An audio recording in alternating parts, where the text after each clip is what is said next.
Sit up straight.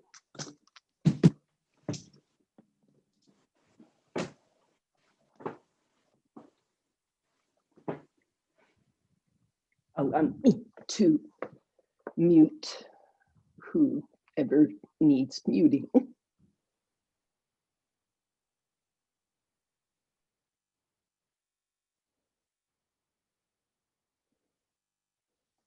And sit up straight.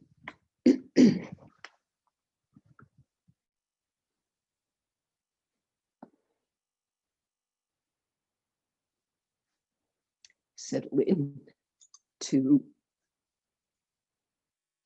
first this room that you're in,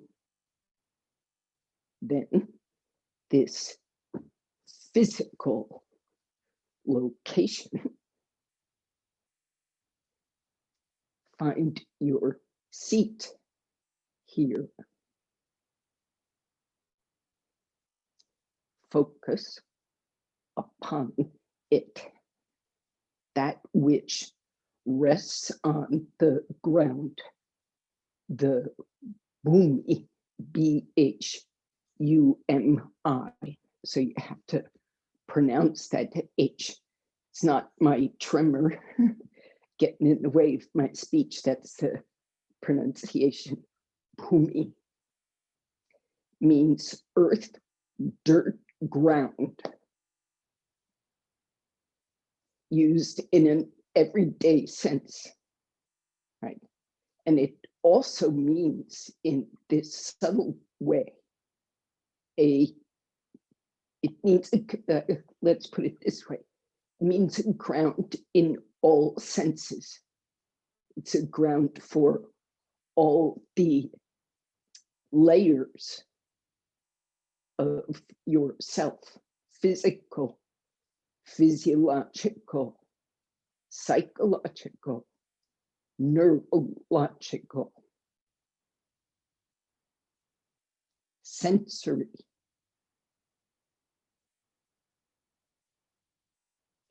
A stable anchor from which perception and action originate.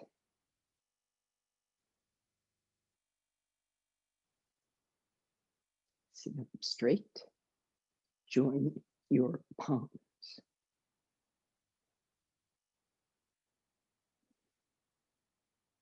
So the mental grounding isn't the same, you might say, as the grounding of your buttock bones. Doesn't feel the same, but its effect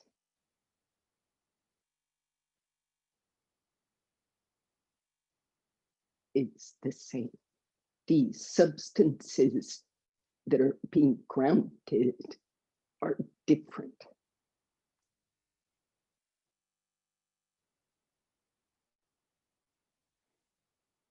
Or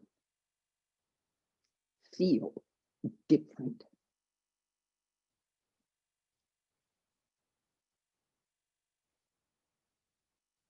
But they partake, you might say, of the same qualities. They consist of the same qualities, just not quite as gross. So when you ground the mind, there are elements of that mind that still respond to gravity.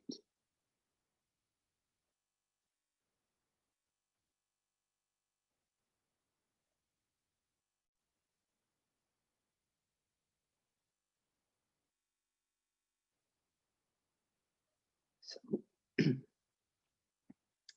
in this way, it's all the same: physical, physiological, psychological, emotional, the parts of those layers that respond to gravity, let them ground.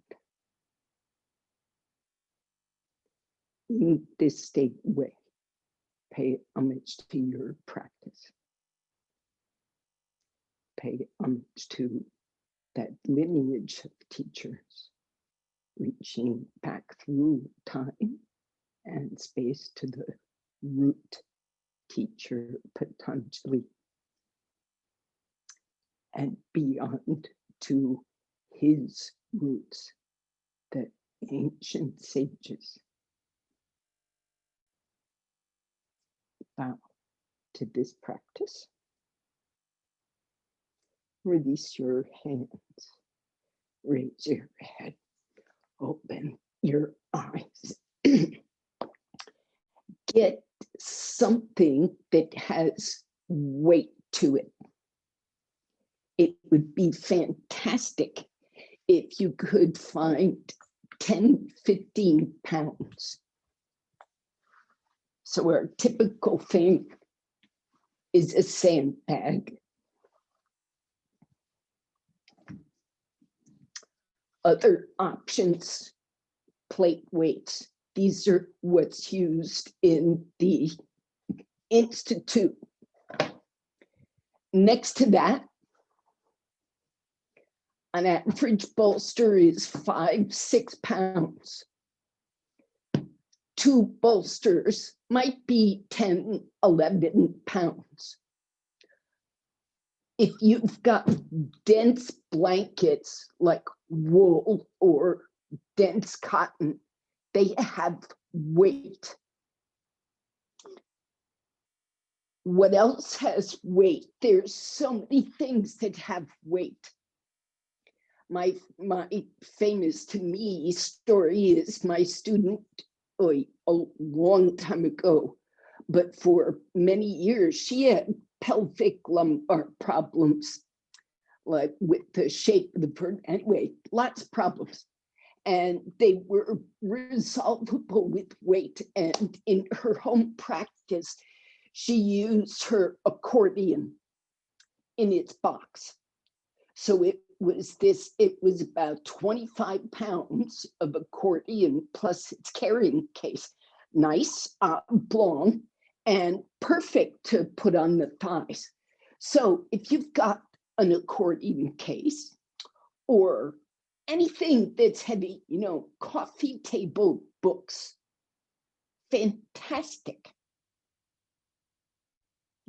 Big, heavy paper cup. Anyway, get some kind of weight.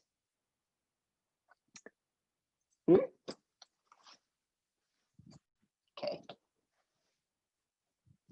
And you should have it handy from time to time for your practice. So here you see me lying on the floor.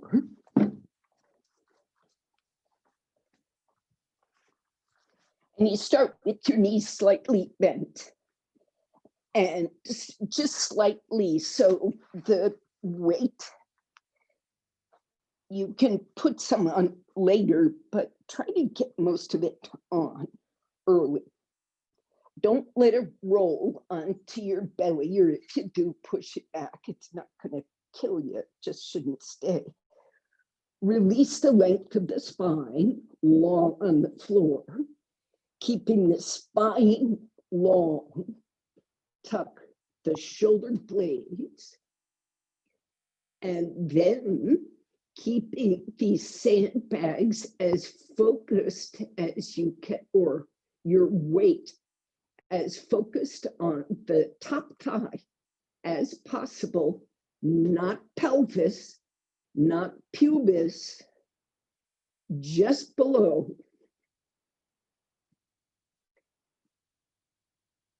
Okay. And let it do its job. Stretch your legs. And let's say be responsive to that weight. So Gay, if you put a sticky mat across your thighs, those two weights would stay put. And them being separate, you might belt your feet. If you feel your feet are just falling away from each other and you can't stretch, then strap your feet. Now, get that back of the hamstring in some combination of activity and letting go. Get those back thighs closer to the floor and stretch. Lengthen the front body. Now, once you're down, once you got yourself kind of set and you're feeling this responsiveness in the right direction of extension, once that gets going, keep it up. Don't stop. Take the hands beside your hips holding the sticky mat.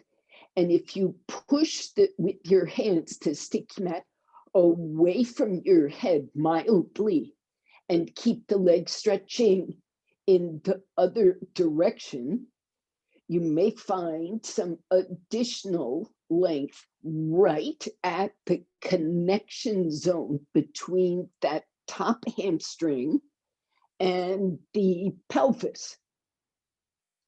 That groin line somewhere should lengthen. Push the sticky mat with your fingers away from you. Lengthen that chest. Now take the arms overhead, Urdhva Hastasana, and stretch the legs.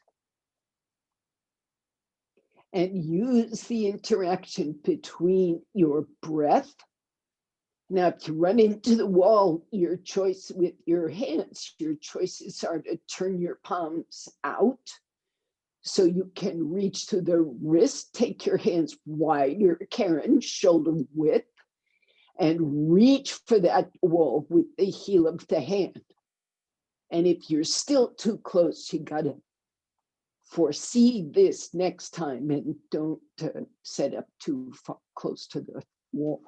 Stretch your legs, stretch your arms, and focus your attention again on back thigh extension and front spine extension.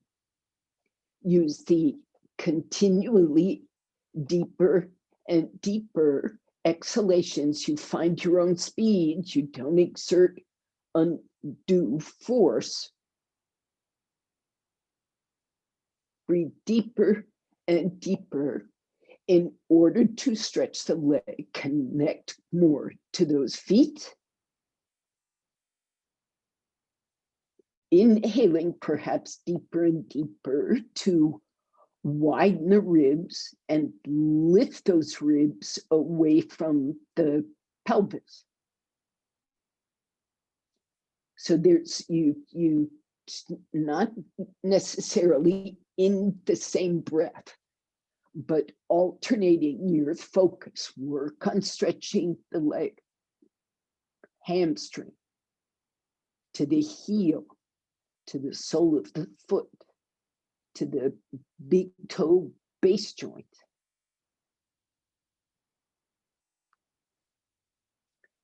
It actually takes a while to change things.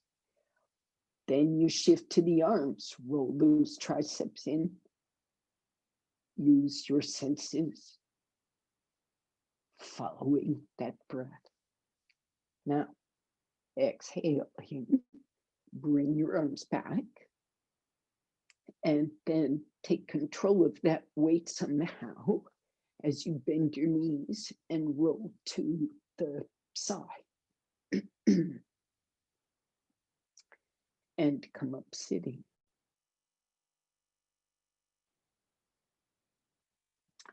So I hope in these 5-7 minutes. I mean, I meant for it to take time because hopefully you've noticed that it takes a bit for it to sink in and for space to come.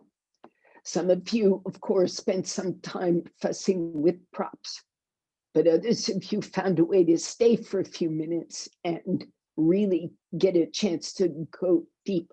I hope all of you got a chance for that because it's important. Where we go next is, oddly, we're folding the leg up into some version of virasana, which means you may take a brick for support under the hips, tall, short, it's according to your shape and condition. Knees together, feet apart. Now, that back leg that was just all broad and open and stretched on the floor is going to fold, but it has to fold keeping its length. That's the seeming paradox there. And the feet are apart and your support is between the ankles, heels. Okay. And you check with the hands that that back calf line is parallel to the floor.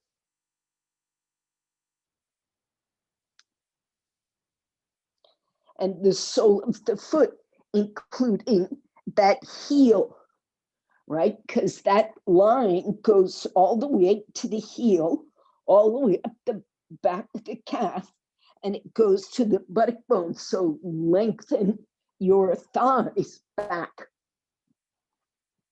That folded line has to be long, still. Okay. Not only that, when the leg was stretching straight on the floor, it was actively doing so.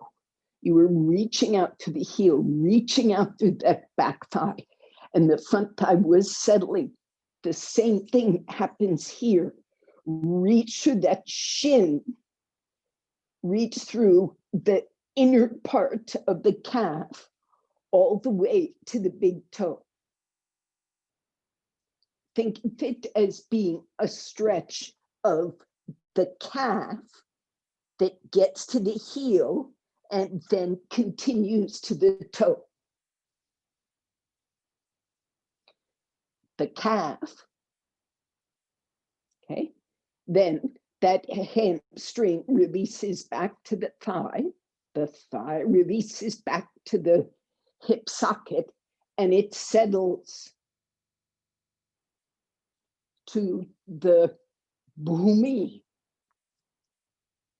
the earth, the ground. Don't push. You don't need to use gravity. Now, including psychologically, emotionally, physiologically, physically, structurally. Take your arms up. Keep your sense of the ground go up. Interlock your fingers, give yourself some help. This is Parvatasana. Turn your palms up, Urdhva Badanguliasana. Keep the ground all the way throughout the leg. Don't stop at the buttocks. That's a thing we do. We get lazy. We just ground the buttocks and we forget the legs. Not only that, go to this front spine from the pubis, from the back wall of the abdomen. Take the shoulder blades against your back ribs and lift that front rib surface.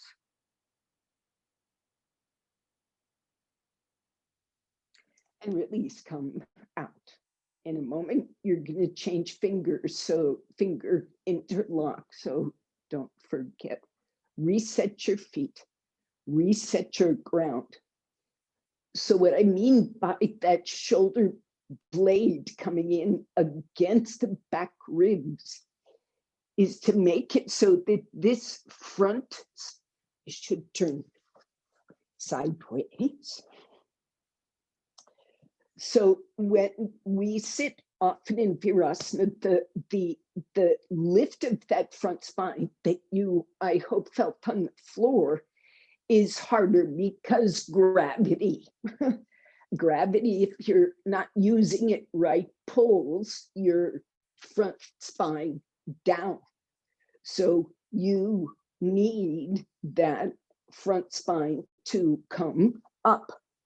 The shoulder blades and those back muscles come into play. You can see this to permit that front spine to lift and connect to the throat and the jaw and the head. You go up, second arm.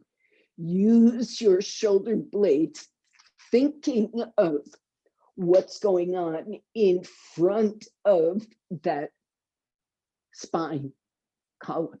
Stretch your elbows, push your palms up, and never forget the ground, including neurological ground, psychological ground, emotional ground, not just physical. Abdominal grounding. And exhale, come out. Now we're going to take Supta Virasana. So if you have knee issues and you really can't let them fold any extra, you do keep support under the buttocks, and you add additional support underneath the spine. So I happen to have blankets that are pretty much long enough for my purpose. I could do that. Classically, you would use nothing and you would turn. So if that's not really something you can contemplate, you must arrange for elevation. So one last thing to show about elevation. This is the standard thing. And I'm after the front hip. I'm after this connection in the zone between the back leg and the front spine.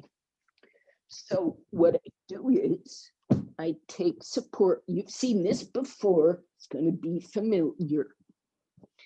Take support under your top shins and support only the tailbone, sacrum. If you see this, my back thigh does not have bolster underneath it, just the sacrum. And you take that bolster high enough that your front thighs will stretch, that you will be able to relax and think of something besides, your extreme discomfort somewhere. Raise that bolster higher. If you need to, put it on a blanket. So the head and neck may come slightly off that bolster. Don't add extra support, Chaya, under the head. Yes, let the head back. So remember our discussion Monday about throat opening. So see how that can happen here. And do make sure that, yes, you need, Chaya, you need your hips up higher. Chaya, come out for a second. Come all the way out. Okay, put that blue blanket where your hips will go. Move that blue blanket totally on top of the bolster. On top, on top. Yes, yes. Now add, wait, add that red blanket under your knees.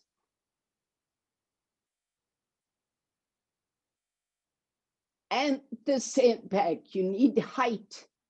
You need the same height. So maybe you put 2 bricks under that blanket like this.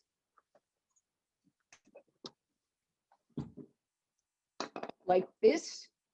And your blanket, and then, yes, so you, yes. Yes. So you support those knees, same height. And Suzette, if possible, bring that second bolster under the sacrum and raise the knees. The idea is to be horizontal from knees to shoulders. And if it is, if something very painful gets in your way, you raise the whole operation. And then, Suzette, you back up with your whole body on top of that blanket, bolster, sorry. Back up a little more, or bring the bolsters forward. Now you will have to raise your knees. Maybe not, but you want the straightest line from knees to shoulders, the straightest line through the front hip.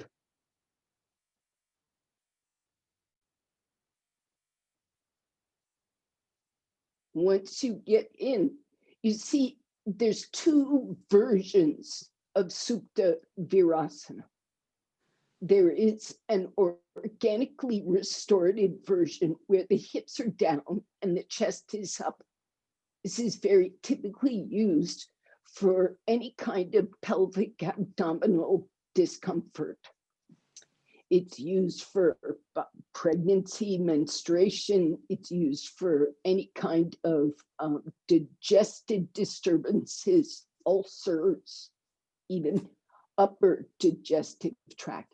It makes tremendous space and gives you lots of room for breathing. So it's a restorative, it has that kind of intent. This Supta Virasana you should think of as structural and or more intense in that organic way, because it certainly does open up space.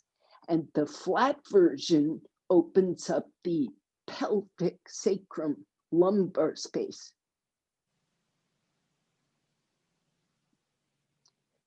Stretch your arms overhead. And if the wall is too close, cross your elbows and reach those upper arms overhead.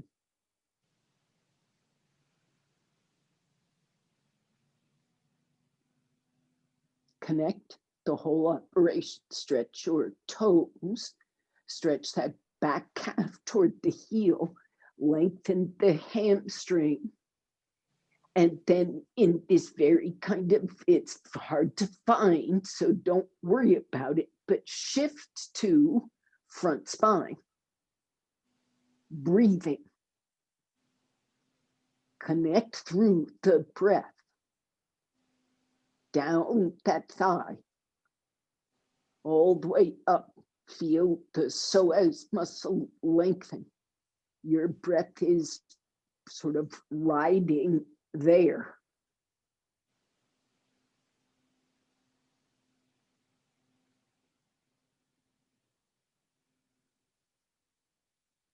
Come out. Bring your hands back down. Lift your chest. When you come up, that space starts closing, just structurally.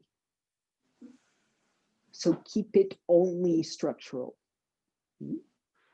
Lower those knees, and slowly you come out to something like Adho Mukha Svanasana. or a very easy Uttanasana, but straighten those knees. Just turn your toes under, go. Now put space between the hands and feet soon after you organize yourself, so that you can keep that pelvis open. Stretch the back leg again from heel to butt bone. And then moving that thigh back as if there were weights or belts on the front thigh.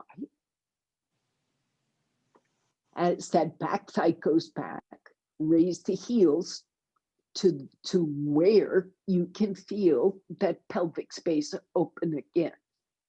Pelvic, abdomen, ribs, throat.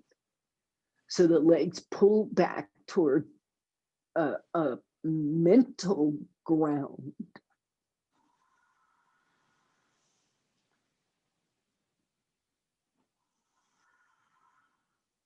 Now push your arms into the ground, stretch the rest of the arm, upper arm, away from that.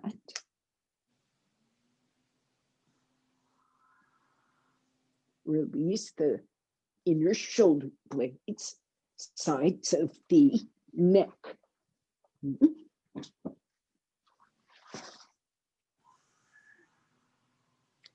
So the work is very clear, and the mind can keep its ground.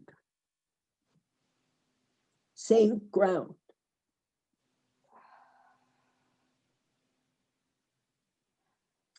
Release, come out.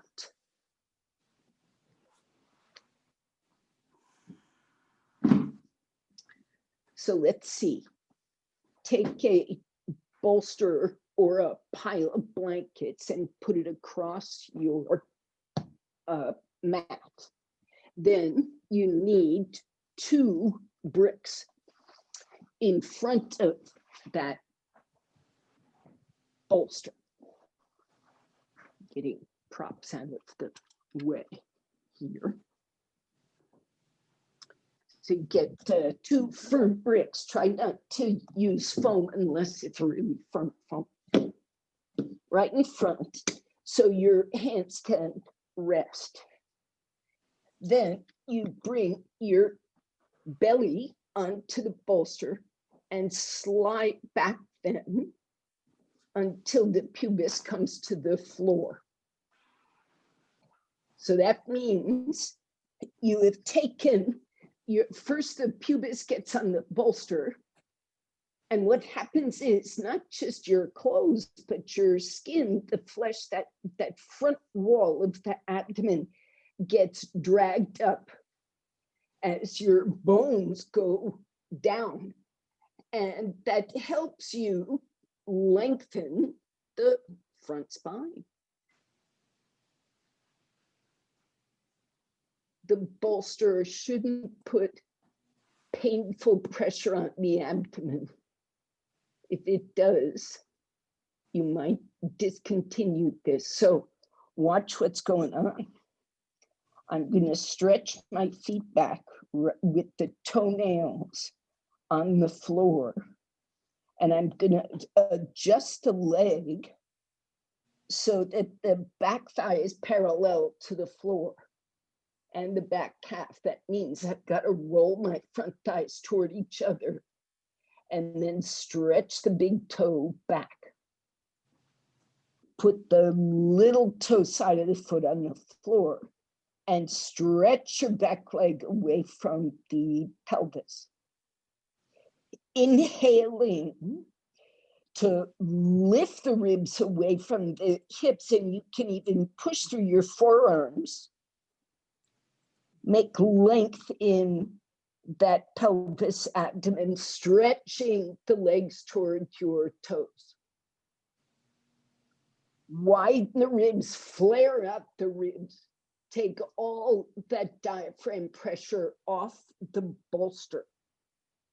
or I'll say it the other way, take all the pressure of the bolster off the diaphragm by spreading it.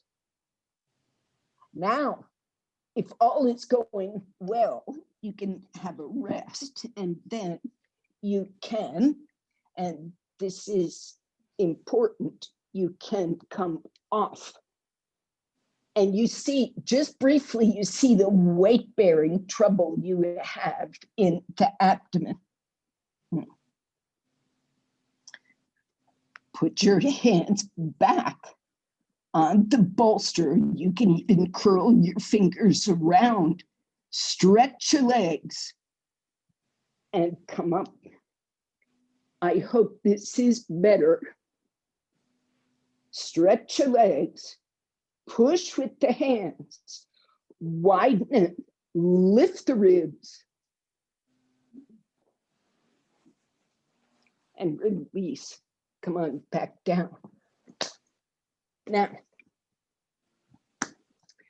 those bricks might help some of you, but if you notice the weight differential between the hands forward and the hands back, you have to use, we're going toward upward facing dog, not Bhujangasana. We've been doing Bhujangasana prior to this. To do upward facing dog, to really lift up the body and use the arms and legs more, your hands have to get back to where they can pull your weight up. And that means closer to your center of gravity, closer. So when you come up, be closer. If this is just an awful idea for your wrists, support your abdomen with 2 bricks beside. Make it so your bricks can manage, or your wrists can manage. Now stretch your legs, widen the ribs, come up, recreate, stretch the legs, lengthen the abdomen, widen the ribs.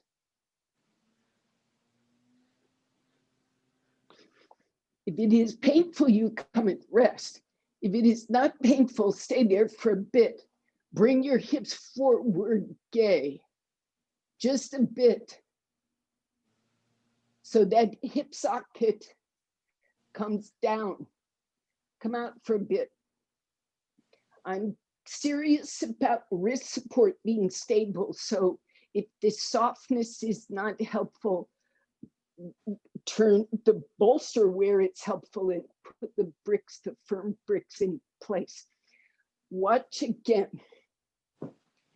When the spine is stiff, or when this hip joint connection between the back thigh and front pelvis is stiff, when this part won't, when these 2 lines won't stretch,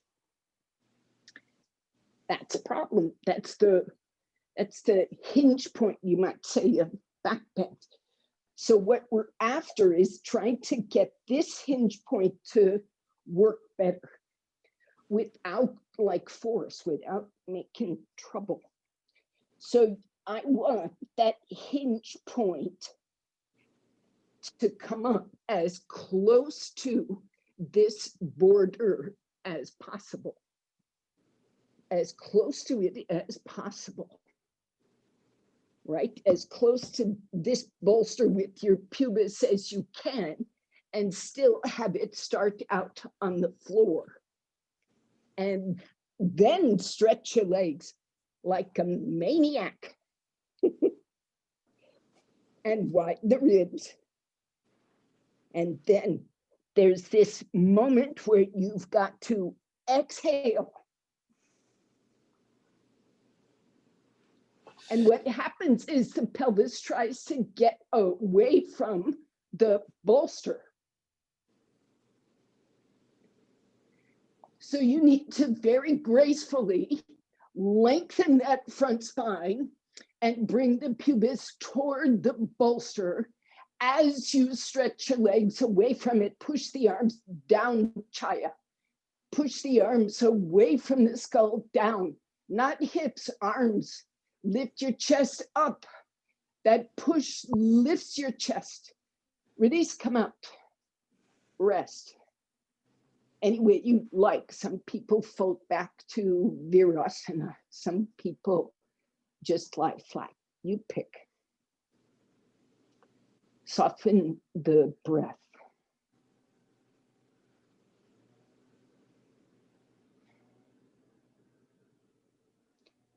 So I hope Devon, yes.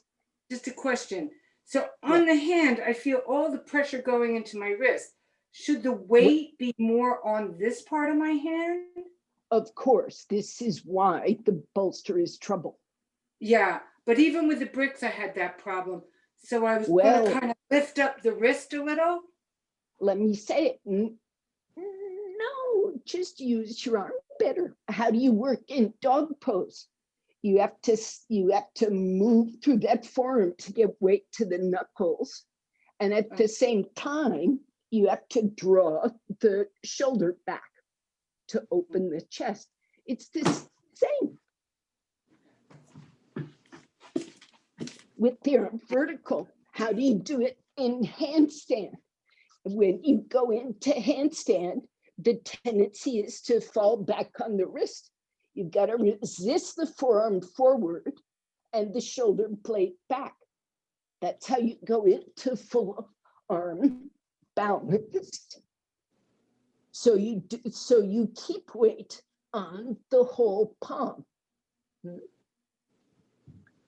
So the tendency is to fall, and the work is to fix that. Exactly the same here.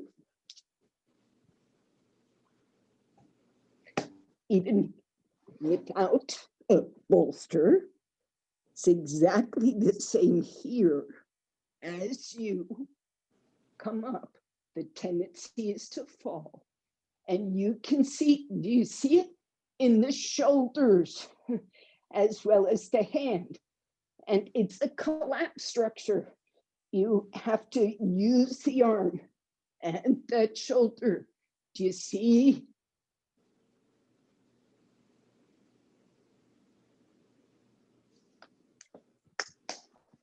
You do, with or without the bolster, do what helps you find your way. Now, as you're able, once you're up, lower the thighs closer to parallel. Don't back up, Karen. Don't back up. Use that forearm forward. Don't collapse the chest to lower the thigh. Lengthen the spine. Push the foot on the floor. Spread the toes. Forearms forward, shoulders back. Roll the collarbones and chest up. That's improving, Karen, a bit. Yes. Come out. Chaya, are you comfortable? The shoulders look a little hunchy. I would like to see just more straight down push, even if that chest doesn't come forward. This is not one of your totally recommended poses, by the way, for HBP. Just so you know. It's more, what we do for high blood pressure. So we can still do upward facing dog, but you do it. See that platform edge? You would do your dog pose like this, which can be quite substantial if you see that curve, but it's just not as much cardiac work. The shape is easier to get. And if the hands are a bit wider, that is helpful. So something like that is more like your pose. And that's true for anybody who finds yourself temporarily even in a condition where you are just seriously agitated, but for some reason, you still have to do upward facing dog. If you're in that kind of predicament, then take support. Take good support so you help yourself. Now we're going for a chair for a back bend. Okay. Now, do you all have a backless chair? One of these proper backless yoga chairs, big open back.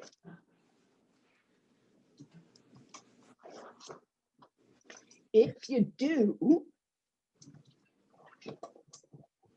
you bring it near a wall. Let's bring this in a little closer.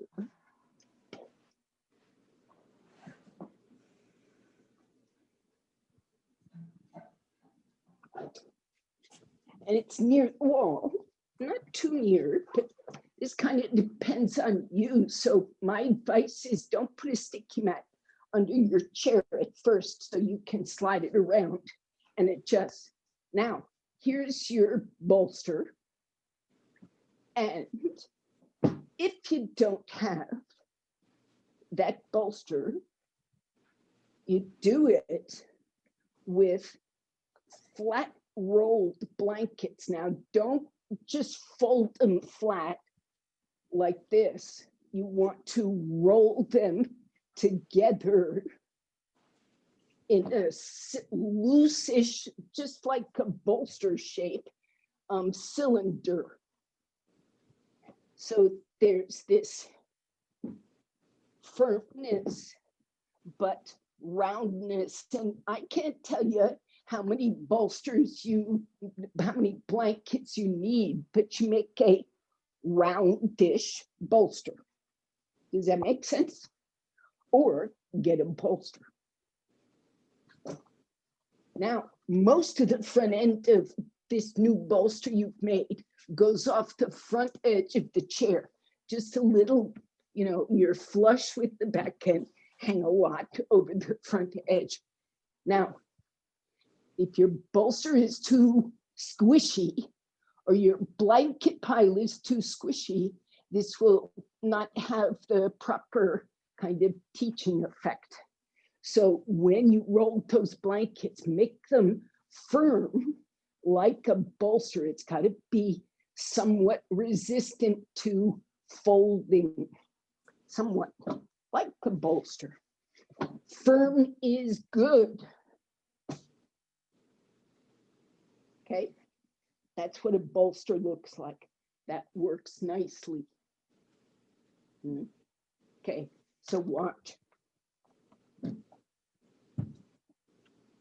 If your legs are lazy, strap your thighs hip width. Okay, if you can keep track, that's best. Sit through the chair.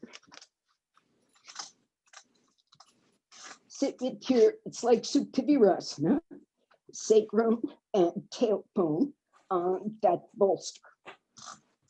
Spine and bolster all the way to my skull. Taking my glasses off. So this by itself should be comfy, I'm hoping. Lengthen the back of the neck. Now, will you please watch for a second, because we're going to go from easy to difficult, and you take what you can. In this easy position, the arms will go overhead comfortably. Don't strain the shoulder. Don't strain anything. But this bolster should provide easy support. Relax the buttock, stretch the arms. Okay. Now, This is easy, I hope. You can slide further so your sternum gets more vertical. Your hands may go to the baseboard of the floor. Your elbows may even bend if the shoulder is safe. Move that shoulder blade toward the bolster and lengthen the back of the neck. Let's go for that for a few minutes. That is plenty. And you know, you can push up from the feet or the hands from there, but let us work in this preparation part.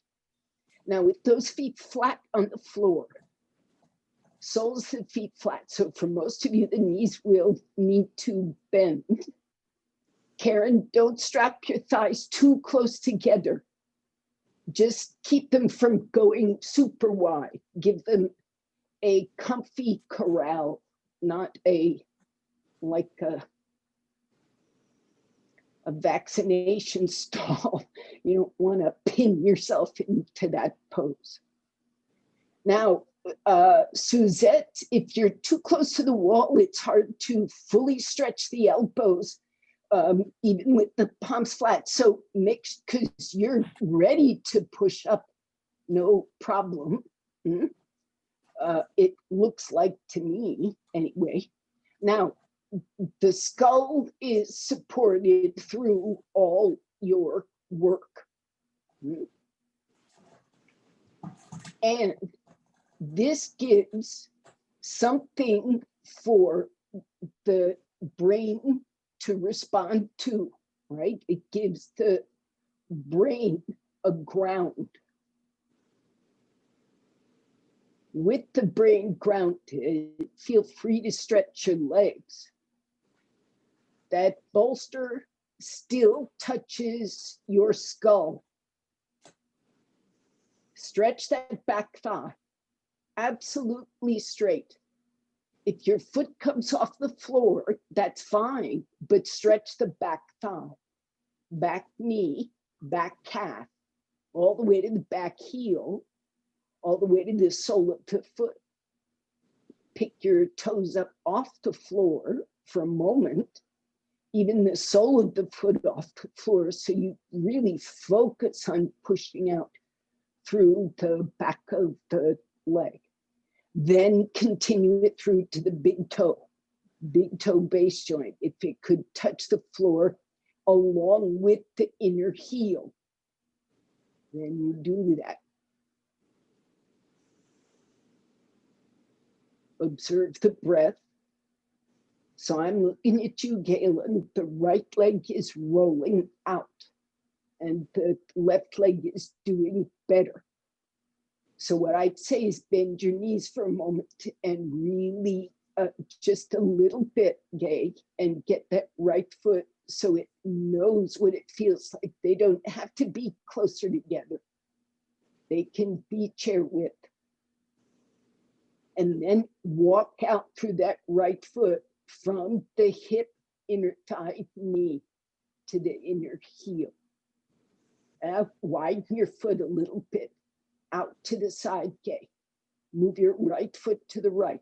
Now fix the inner foot, inner heel, inner knee, inner thigh. Keep going. Relax the right buttock, move that thigh. Then the left leg when the right leg is under control. That looks better. Now, I don't know what's happening inside, but I will also say the left side, okay, left side of your pelvis is lifted. Can you relax the left buttock? Oh, could be a bolster issue. Now it's better. Okay, the rest of you, I hope, are exploring and breathing and connecting this back leg to the front spine with your breath, with your actions. Come out. Hands come down back to the chair, knees bend, feet on the floor. See what happens as soon as you let it loose, it goes right back to that original shape. So it might be a help. I don't know if it would be painful or helpful for you to wear a strap to help that right leg. How are you doing, everybody? Give me an okay, I can do one more sign. Can you do one? Okay, good.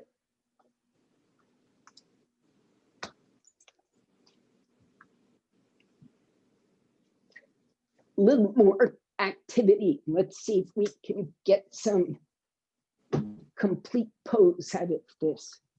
Urdhva Dhanurasana, maybe 2 bricks. This is for wrists and shoulders to make sure they can have a chance at happiness. Okay. Oh, cat. So I took off the bolster, and if it helps you to be comfortable, I've got a folded sticky mat here. You could certainly add a blanket pad. People with asymmetries in spinal muscles, sometimes that extra padding helps you feel more even, less sharp. There are more specific things to do, but just a general idea. Now, watch. Same idea. I'm supporting that sacrum and tailbone at the one end of the chair. Those hamstrings are just neutral right now, but my feet are flat. Front spine lengthens. Front chest lengthens. Front throat opens. And now I coil off by pushing with my hands, like upward facing dog almost, to roll that chest up.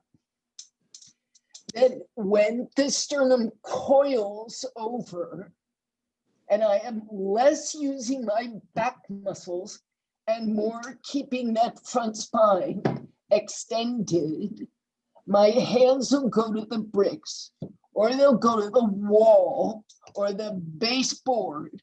They will go somewhere they can go. Shoulder width, fingers on the floor if you like this. Now you bring your feet in, keep your legs parallel, so that line of the back thigh. This is key. The line of the back thigh should stay parallel to the floor. If you're turning your feet out, you're turning your thigh, you're losing the parallel.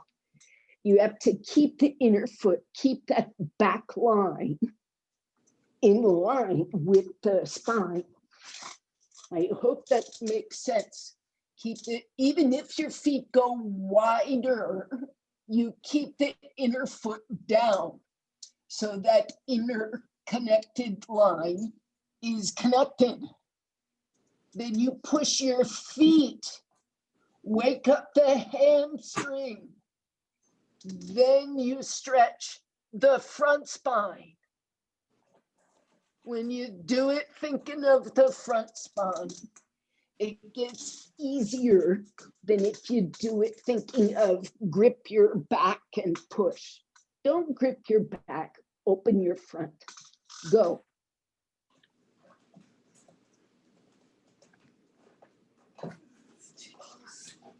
Okay, so you get over the chair. Feet grounded, back thighs parallel. Lengthen the front spine to come over that chair. It coils because of the lengthening of the front spine. Kathy Lindauer, good idea. This is fine. It's an intermediate stage to run the arms in between the front chair legs. That helps open that front chest more. So when you're ready, the arms go overhead to the wall. And if you will push up, bring, this is your choice according to your condition. Oh, somebody's, yeah, Kathy.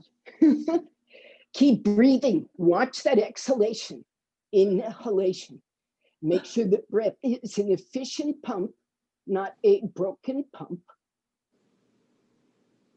When you push to go up in the pose, the feet and legs, hamstrings, go first, release that front spine, then you activate with the arms coming up, shoulder blades against your back so that the front chest opens. Now you can go up or not. You can go up partially, like taking just the hips up, or you can take any stage you like.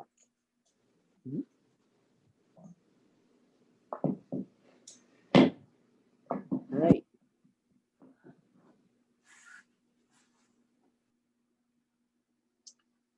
So I mentioned this before, when you're really trying to make an effort, you must coordinate it with the breath. And a big, strong effort like straightening the arms and legs needs a very connected exhalation. Come out. Sit up straight. And the way we often do, separate those feet to the width of the chair seat and open that back thigh broadly to the chair seat. Open that foot broadly to the floor. Don't roll out. Don't roll in. You can sit slightly forward so it's an easy grip for your hand on the blanket or sticky mat behind you. Take a seated twist. Keep the width of this abdomen. Keep your awareness of gravity. Go to ground, mentally, physically. So even as the chest lifts up, there is this quiet mind. Even as the chest comes up, keep both sides of the buttocks grounded. Come out. So you feel the body turn. It does, even down in the pelvis, it responds to the twist. There's some bones moving. That's okay. Keep your sense of gravity, like there's weights on your thighs again. And in fact, if they were handy, using them is quite pleasant. Keep those hips down.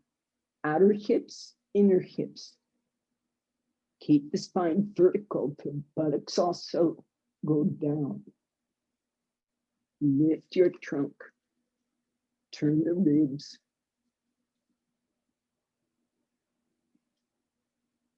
Once you've turned, even out those buttocks again. And out you come. Repeat, just briefly. If you want to go further, do. Wait, I'm going to give you a modification.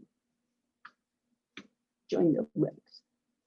And you might use this hand to stabilize this knee as you turn. You go over the top. This is a question of how tall or long your arms are. If this is a reach that still keeps your trunk upright, use it. If there's something a little too much about that, go underneath. Lift your trunk, turn, knees together. Lengthen this thigh you're holding on to.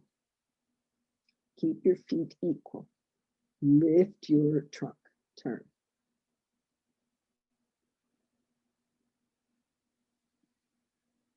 And come out, staying tall. So you wait a bit for gravity, then you change sides.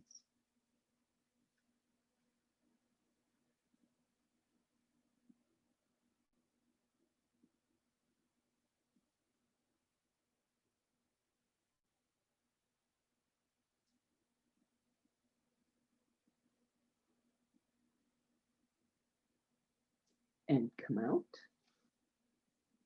Then come out of the chair. Chair side.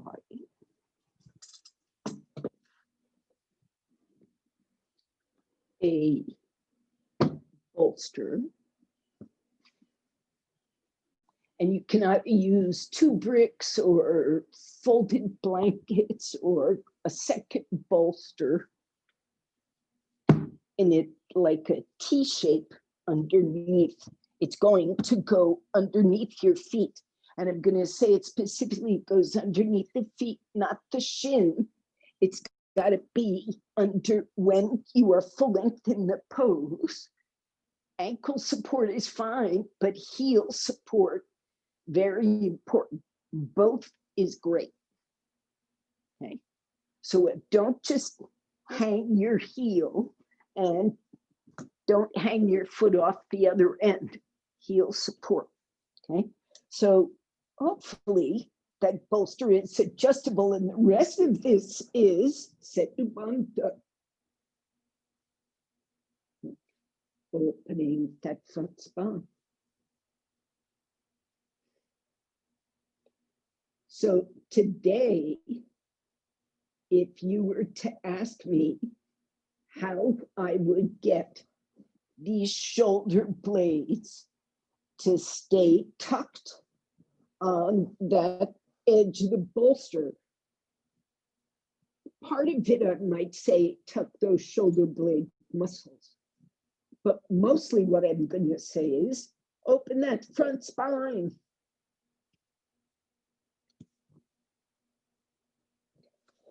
And you can feel it when the front spine, even in this folded position of Setu Bandha. And you know, you can, if you're on bricks, you can put a belt around your feet so the feet don't fall off as you relax. If you're on a bolster, it doesn't matter so much unless you have hip spine issues. Yeah, Karen, good idea. And turn your bricks 90 degrees so you have what doesn't matter with it. Sorry. Instead of this, this.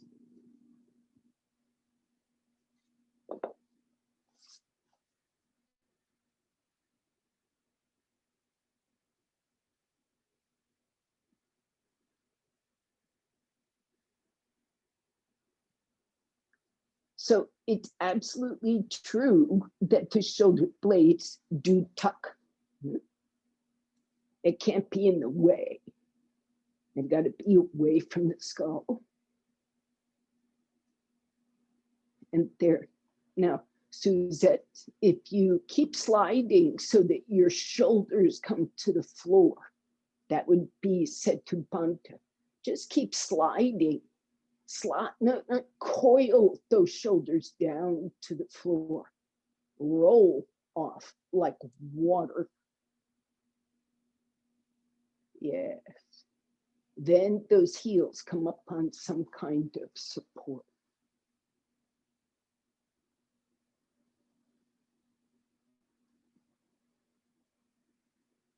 So it's odd. You would think that that front line that goes up the front spine, top, chest, throat, right up to the root of the tongue there, actually to the tip of the tongue. That folded up section of it right there, the one and only folded up section, you think it'd be loose and soft. But for many of us, it is like a little bit or a lot hard somewhere hardened. Many people, when they go fully in the pose, really getting the sternum close to vertical and that top chest very expansive, it doesn't feel expansive, it feels constrictive. There are people who have trouble swallowing in this pose, trouble breathing, that air passage. So your job here is to examine that area closely. And the more deeply you can drop what's in front of that line, that front spine, the more deeply you can let go.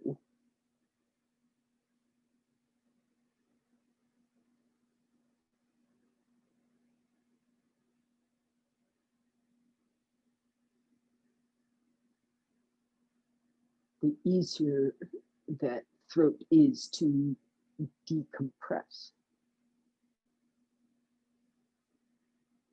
So it's folded, but it's not squished. And if that for some reason isn't happening, it can happen in a couple of places. It can happen at the pit of the throat, it can happen at the middle throat, it can happen at the top throat. It can happen where you think of not beyond the top throat, it can happen in the ears.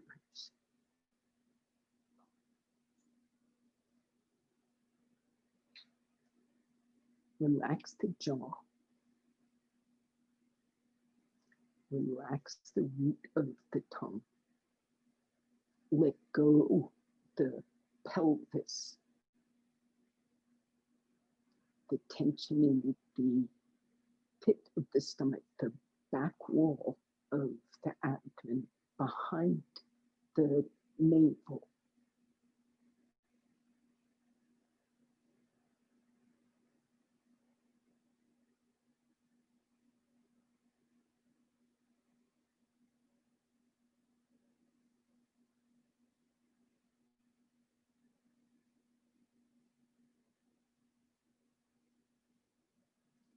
So if one knee bends, because it has to, and the other leg can straighten, it might be better to bend both knees. If you're just taking turns, switching sides, that's fine with me. But as a restorative pose, don't be too asymmetrical. Now, everybody needs to come out.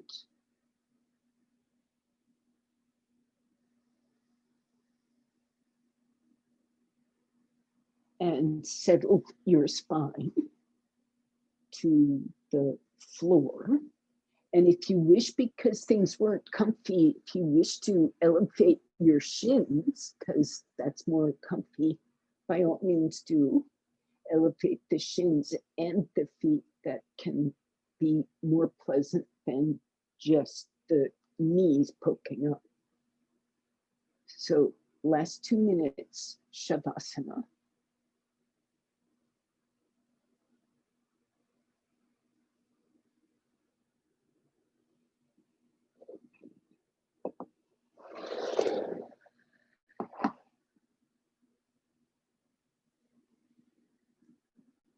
And I see this, some of you are putting the weights back on top of the thigh.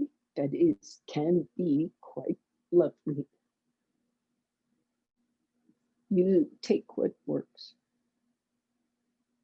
I'm not giving instruction here, except make sure you are stable. And you can feel the ground and respond to it.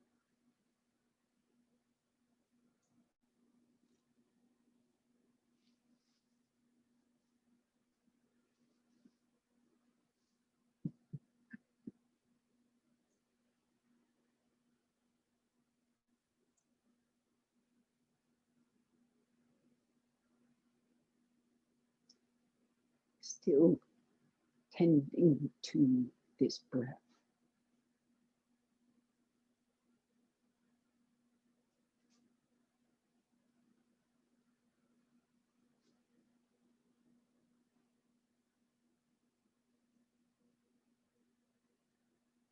So it is 9:15. That's hardly enough time for a decent Shavasana. So I'm not going to make you come out if you don't want to. You can stay. Such a cat.